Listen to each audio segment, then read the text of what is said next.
Marami na ngayong mga Pinoy ang naiengganyong magtayo ng sarili nilang franchise business na nalilinya sa pagkain. Di kalakihan ang puhunan kaya madaling simulan. Sa ganitong negosyo, marami na ang umasenso at naging bahagi dyan ang Philtrepreneur, isa sa leading franchiser ng food stalls nationwide. So kaya Philtrepreneur, it is Filipino entrepreneur because the goal of the company is to educate people to start and learn their own business. Ang Philtrepreneur ay isang kumpanyang para sa mga gustong pumasok sa franchising. Isa ito sa patok na negosyo ngayon. It's a franchise company and we are focusing more on mass production of products because the company, the franchisee owns the factory itself. Ang kanilang prangkisang food carts at products ay kalat na sa buong bansa. Sa pagpili ng food cart business, kailangan mong maging praktikal. Pumili ka ng isang food cart business na maliit lang ang kapital pero sigurado ang kita. O di naman kaya ay halos wala. Meron ba nun? Meron! May dalawang paraan para maging miyembro ng Philtrepreneur.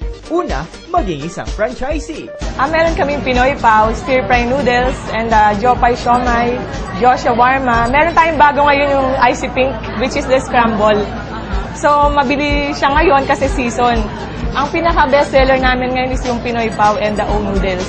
Meron din kaming pizza, like yung gawa ng sarili naming company. And then yung mga jacks, which is the stir-fry balls and the mga sweet balls. Each time mayroong bago kung ano man yung uso ngayon, we can create our own food. So, i-market natin in our own franchise. So, for me, that's the advantage of the company because the factory itself also owns the franchise. Bilang isang franchisee, para ka ng partner ng kumpanya na may napakaraming privileges. Kung may talent ka naman sa pagsasalita, bagay sa iyo ang maging sales agent at tumabo ng mga komisyon. Hindi naman natin maiwasan, may mga good side and bad side every business eh. Para sa akin, yung good side lang dito, we offer traditional business and we also offer non-traditional business. Especially for those people na gustong magnegosyo pero wala pa talagang puhunan. Yes, they can start in a non-traditional way. So if they earn, they can have a franchise.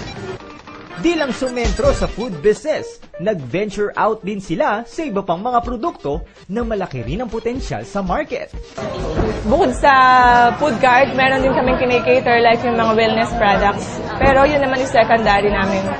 Like yung mga coffee, mga Kojic soap, yun. Kasama yung doon sa MLM.